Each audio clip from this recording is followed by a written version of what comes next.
Hello guys, welcome to my channel RS vision academy में Rahul sir. आज हम calendar के पार्ट 2 के बारे में बात करेंगे। कैलेंडर के पार्ट 1 मैंने आपको बताया था, मैंने आपको कहा भी है कि उसको बहुत अच्छे से देखिएगा। उसके अंदर से आपको एक क्वेश्चन पेपर के अंदर जरूर मिलेगा। और पार्ट 2 के अंदर हम बात कर रहे हैं, सिर्फ एक ही मात्र तरीका है मैं आपको पार्ट 2 में जो बता रहा हूँ उससे आप किसी भी प्रकार की कोई सी भी डेट होगी, आप किसी का भी जन्मदिन हुआ कि कौन सी तारीख को कौन का जन्म हुआ है, आप इस तरीके से बिल्कुल आसानी से उसे सीख लेंगे। और दोस्तों, अभी तक आपने यदि हमारे चैनल को सब्सक्राइब नहीं करा है तो हमारे चैनल को जरूर सब्सक्राइब करें और ज्यादा से ज्यादा शेयर करें इस चैनल। और आपको हम क्वेश्चंस पढ़ते हैं कि क्वेश्चंस के अंदर कैसे आएंगे, उनको कैसे सॉल्व करेंगे, उसके बारे में हम आपको बताते हैं।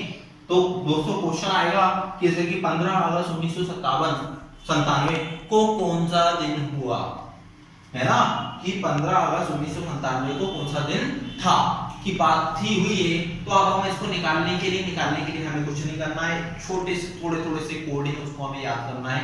कुछ नहीं करना है कि पहले एक डे का कोड है, तो डे का कोड में क्या है, डे को हम मान लेते हैं शनिवार से, हम तो शनिवार से स्टार्ट कर लेते हैं, या आप इतवार से स्टार्ट करें, इतवार को 1 माने, फिर मंडे सोमवार को आप 2 माने। देखें, जैसे कि शनिवार को हमने 0 माना, रविवार को 1, सोमवार को 2, मंगल को 3, बुध को 4, गुरु को 5 और शुक्र को 6।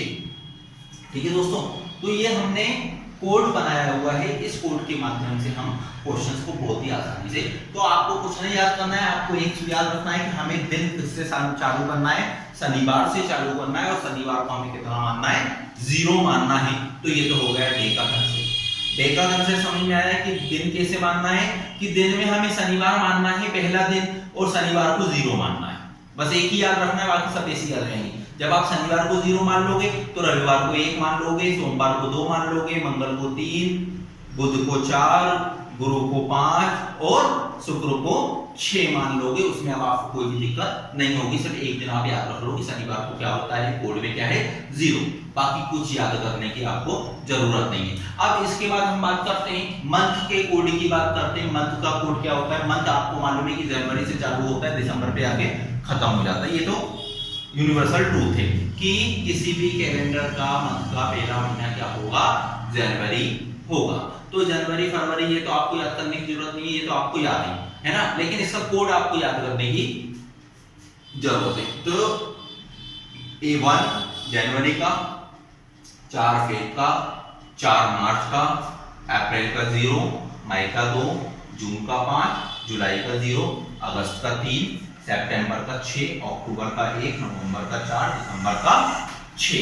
तो दोस्तों, अब इसे आपको याद करने में होती है कठिनाई होती है। बिल्कुल कठिनाई करने की जरूरत नहीं है, बिल्कुल इसमें सोचने वाली बात नहीं है। बिल्कुल एक छोटा सा सिंपल सा कंसेप्ट बता देता हूं, उस कंसेप्ट को याद रख लो, इसे याद हो जाएगा कि आपको कुछ नहीं याद करना है। ये किसका है, 144 कोड होता है, 12 का स्क्वायर होता है, 25 5 का स्क्वायर होता है, 0 36 6 का स्क्वायर होता है, लास्ट में आपको 146।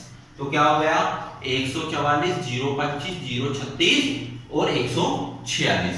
ठीक है दोस्तों, 144 मतलब 1 से चालू होगा जनवरी, 144 144 12 का स्क्वायर, अप्रैल मई जून 0 25, जुलाई अगस्त सितंबर 0 36, अक्टूबर नवंबर दिसंबर 146।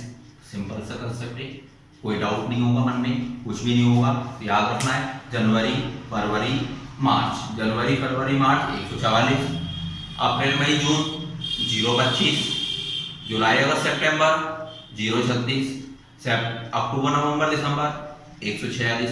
सिंपल सी बात याद हो गया, बहुत अच्छे से याद हो गया होगा, समझ में आ गया होगा। इसको 2-3-4 बार आप क्या अप्लाई करेंगे, इंप्लीमेंट करेंगे तो आपको बिल्कुल कंसेप्ट क्लियर हो जाएगा कि क्या होगा।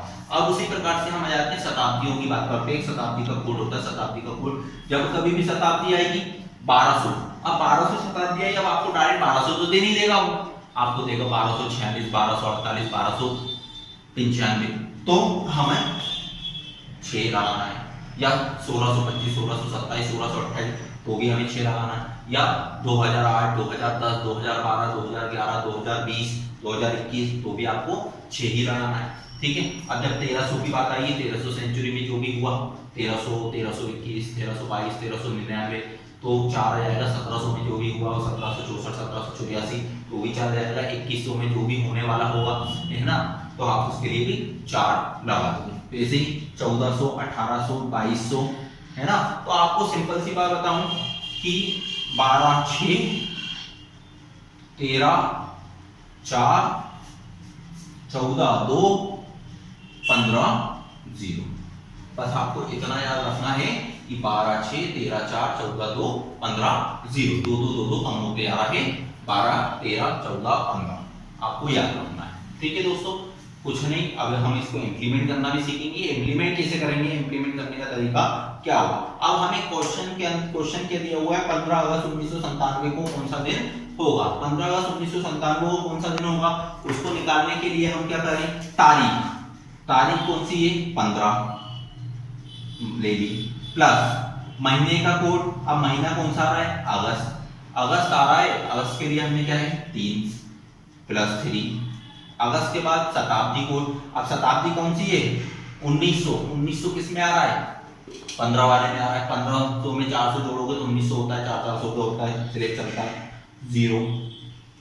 15 अगस्त। अब वर्ष कौन सा है, तो वर्ष का हमें लास्ट का 2 लेना है, 97 प्लस 97/4 अंतिम 2। हम साथ में यहाँ पे एक चीज और लिख लो, पूर्णांक लेना है, भाग देने के बाद क्या लेना है, पूर्णांक लेना है, भाग दे देंगे, और होल डिवाइडेड बाय हम क्या कर देंगे, 7 कर देंगे। तब हम इसको भाग देंगे, 4 दूनी 8, एक बचेगा, 4 चौको 16, 4 दूनी 8 और एक बचेगा, 4 चौको 16, 24। काटने के बाद रिमाइंडर हमें नहीं लेना है क्योंकि हमने लिख लिया पूर्णांक लेना है। ठीक है, अब हम इसको काउंट कर लेंगे, काउंट करेंगे कितना हो जाएगा, 15 और 3 18, 18 115, 115 और 24 139। 139 को मैं 7 से भाग दे देता हूँ, 7 से भाग दिया तो 7 एकम 7 बचेगा 6, 7 नाम 63 होता है, बचेगा कितना, 6। अब ये जो शेषफल जो 6 आया है, ये जो शेषफल आपका 6 आया है, इसको दिन के कोड में देखेंगे, दिन में देखेंगे 6 कहाँ है, दिन में 6 शुक्रवार को है। तो इस दिन कौन सा दिन पड़ेगा, शुक्रवार पड़ेगा, याद रहेगा आपको बहुत अच्छे से। तो दोस्तों अगला क्वेश्चन है हमारा 26 जनवरी 2050 को कौन सा दिन पड़ेगा।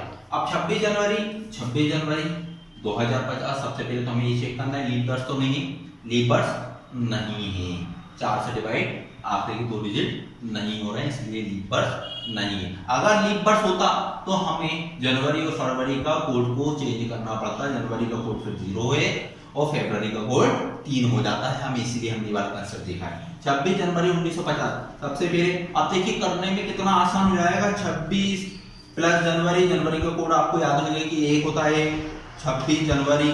शताब्दी का कोड, अब शताब्दी कौन सी आ रही है, 20 आ रही है। अब मैंने आपको बताया था 20 के अंदर कौन सा हो जाएगा, 6 वाला, ठीक है, प्लस वर्ष कौन सा है, 50, प्लस वर्ष का अंतिम 2 डिजिट क्या हो जाएंगे, 50 डिवाइडेड बाय 4, 50 डिवाइडेड बाय 4, 4 एकम 4 और 4 दूनी 8। तो इसको काटने के बाद आ जाएगा आपका 12, काटने का कितना जाएगा 12, होल डिवाइडेड बाय कितना जाएगा 7 आ जाएगा। 12 16 38, 38 और 6 44, 44 और 1 45, 45 और 50 हो जाता है आपका 95 डिवाइडेड बाय 7, 95 डिवाइडेड बाय 7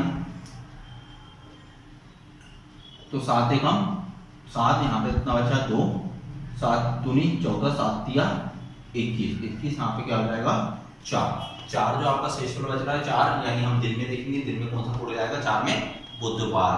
तो यहाँ पे क्या आंसर जाएगा आपका, बुधवार पड़ेगा, क्या पड़ेगा आपका, बुधवार पड़ेगा। एक बार और हम अच्छे से देखें, 27 27 और 6 33, 33 और 12 43, 43 और 50 95। ठीक है दोस्तों, जितना हमने ये करा है बहुत अच्छे से आपको समझ में आया होगा। और देख लेते हैं हम। तो दोस्तों अगला क्वेश्चन है हमारा 1 जनवरी 2020 को कौन सा दिन होगा। अब हमें देखिए, अब हम इतना सारा नहीं करेंगे, हमें सिंपल सी बात है, हमें पूरे कोड याद है। अब आपको मालूम है 2020 हो रहा है, 2020 20 4 से डिवाइड हो रहा है, 4 से डिवाइड हो रहा है, ये कौन सा है, लीप वर्ष है, लीप वर्ष है तो लीप वर्ष वाला कोड लगेगा, जनवरी का 0 है, प्लस 2000 की बात कर रहे हैं, 2000 का कोड 6 होता है, प्लस वर्ष 20 plus 20 divided by 4 whole divided by 7, तो ये आएगा 5, 20 5 25 6 31 और 32, 32 बटे 7, इसे कैंसिल करेंगे 4 शेष बचेगा, 4 शेष बचेगा, यानी 4 कौन सा होगा, 4 होगा आपका बुधवार। तो बुधवार ये आपका होगा। तो दोस्तों आई होप कि आपको ये क्वेश्चन बहुत अच्छे से समझ में आए होंगे कैसे हम दिन निकालेंगे। इससे आप अपना डेट ऑफ बर्थ भी निकाल सकते हो, डेट ऑफ बर्थ के दिन भी निकाल सकते हो, आपके भाई का निकाल सकते हो, आपकी बहन जी का निकाल सकते हो, आपके माता पिता दोस्त सभी के आप इससे निकाल सकते हो, डेट निकाल सकते हो कि किस दिन कौन का जन्म हुआ है। तो दोस्तों उम्मीद करूंगा आपको बहुत अच्छे से समझ में आया होगा। और इसी के साथ साथ मैंने इसका फर्स्ट पार्ट भी डाला था जिसके अंदर मैंने आपको बताया था पूरे बेसिक कंसेप्ट जो थे उसमें अंदर बताए थे आपको। और यदि आपने अभी तक फर्स्ट पार्ट को नहीं देखा हो तो फर्स्ट पार्ट को जरूर देखिएगा। उसके अंदर भी हमने ऐसे क्वेश्चंस को लिया है जिन्हें एग्जाम्स के अंदर बहुत ही बार पूछा जाता है। तो दोस्तों इस टाइप के जितने भी क्वेश्चन जो पेपर में आए हुए हैं उन्हीं में से कुछ क्वेश्चंस को तो मैंने इसमें कवर कर लिया है, जो कि आए हुए हैं उनको बेसिक एज इट इज मैंने आपको समझा दिया है। और अब इसमें एक भी ऐसा क्वेश्चन दे दिया है जो कि एग्जाम से रिलेटेड आए और आपको ना बने। तो इन दोनों पार्ट को, पार्ट 1 और पार्ट 2 को जरूर देखें, लाइक करें, शेयर करें, ज्यादा से ज्यादा लोगों से सब्सक्राइब करवाएं। ठीक है दोस्तों, धन्यवाद, थैंक यू।